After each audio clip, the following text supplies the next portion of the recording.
Perkenalkan, nama saya Siti Masito. Di sini saya akan menjelaskan pengertian dari merokok.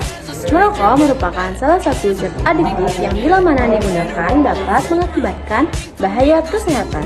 Rokok juga hasil olahan tembakau termasuk sekutu ataupun bentuk lainnya atau sintesisnya yang mengandung nikotin dan rokok mengandung lebih dari 400 senyawa kimia, di mana 60 diantaranya bersifat karsiogenik. Kandungan dalam merokok ada 3, nikotin, tar, dan karbon monoksida. Nikotin adalah zat atau bahan senyawa pirilidin yang terdapat dalam nikotina ricina dan nikotina tabacum dan spesies lainnya. Nikotin ini mengakibatkan kecanduan, sesak napas, memaksa jantung bekerja lebih keras, serta mengganggu paru-paru. Karena mempersulit saluran udara paru-paru, bahkan meningkatkan risiko penyakit leukemia dan kondisi kelainan darah lainnya.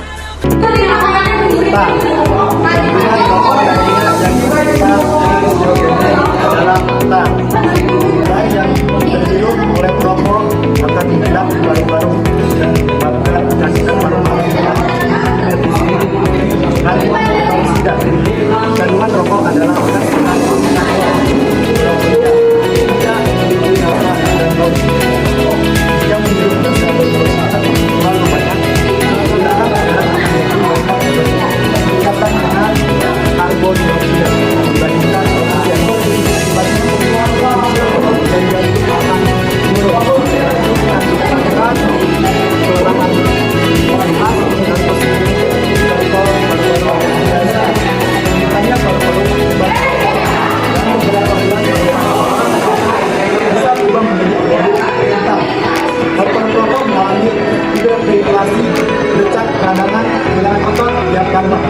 motor ini mempunyai saluran udara yang kecil, dan karena asap, saluran udara ini membengkak. Inilah penyebab kenapa rokok bisa merasakan dada sesak napas, dan contohnya. Di sini kami akan menjelaskan tentang organ pernapasan. Organ pernapasan fungsinya menghirup oksigen dan mengeluarkan karbon dioksida. Organ pernapasan terbagi menjadi 5. Yang pertama, rongga hidung. Rongga hidung merupakan tempat yang paling awal dimasuki udara pernapasan, dilengkapi oleh sendi dan selaput bibir yang berguna untuk menyaring debu, melekatkan kotoran pada rambut hidung.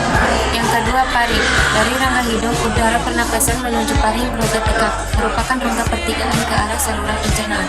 Esofagus, saluran pernapasan belakang tenggorok, dan saluran ke rongga hidung. Yang ketiga adalah organ pernapasan yang menghubungkan laring dan trakea. Di dalam laring terdapat epiglotis dan pita suara.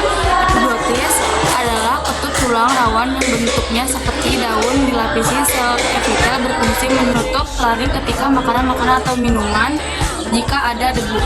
Yang keempat, trakea terletak di daerah leher di depan kerongkong atau esofagus. Panjang trakea 10 cm. Trakea bercabang 2, satu kiri dan satu kanan. Disebut bronkus. Trakea merupakan 2 yang terdiri atas gelang-gelang tulang rawan. Yang kelima, paru-paru adalah organ terletak di dalam muka dada, kanan dan di kiri jantung. Paru-paru sebelah kiri atas 2 kelompok alveolus dan merupakan 2 belah paru-paru, 2 lobus. Di sini kami akan menjelaskan mekanisme pernapasan. Proses pernapasan.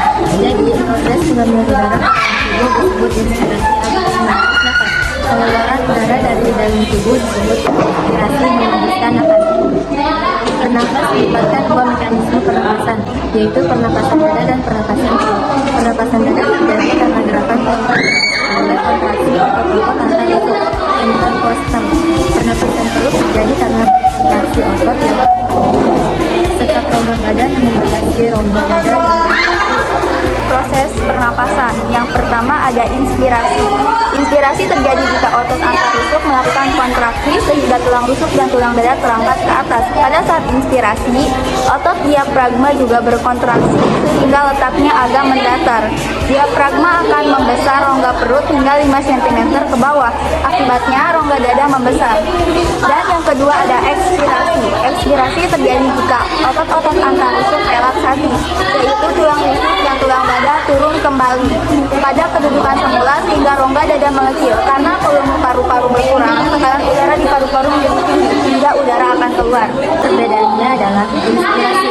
Otot tulang rusuk terangkat ke atas, diafragma mendatar, rongga dada membesar, tekanan udara dari luar dada lebih besar sehingga dapat mendorong masuknya udara ke dalam paru-paru.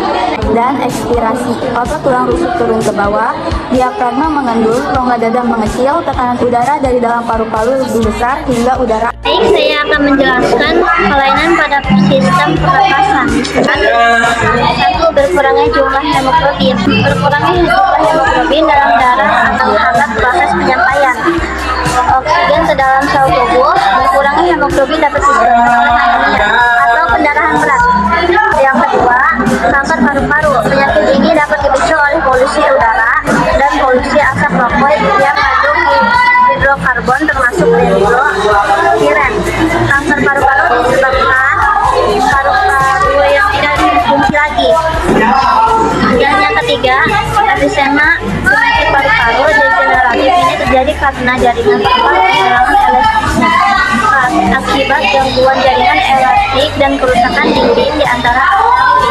Pada emfisema, stadium lanjut, inflamasi dan ekspresi terganggu dan beban pernapasan meningkat.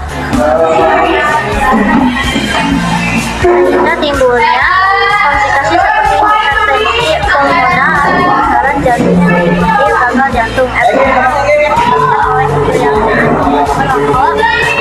polusi atau dan polusi udara. Selanjutnya, yang keempat, tonsilitis adalah perdagangan pada tonsil atau amandel yang biasa disebut amandel. Tonsil adalah kelompok jaringan limfoid yang terdapat di rongga mulut jika terjadi infeksi melalui mulut atau saluran pernapasan. Tonsil ini akan membengkak radang yang dapat menyebabkan penyempitan saluran pernapasan. Jika perdagangan tonsil sangat mengganggu, tonsil dapat dihilangkan melalui operasi penyumbatan saluran napas dan oleh pembengkakan. Dengan kelima, TBC, tuberkulosis. TBC dapat mengganggu proses distribusi oksigen karena timbulnya titik pada encapsulus yang disebabkan bakteri Mycobacterium. Tuberkulosis penderita biasanya batuk berat yang dapat menyertai udara dan badan menjadi kurus. Dan yang kelima,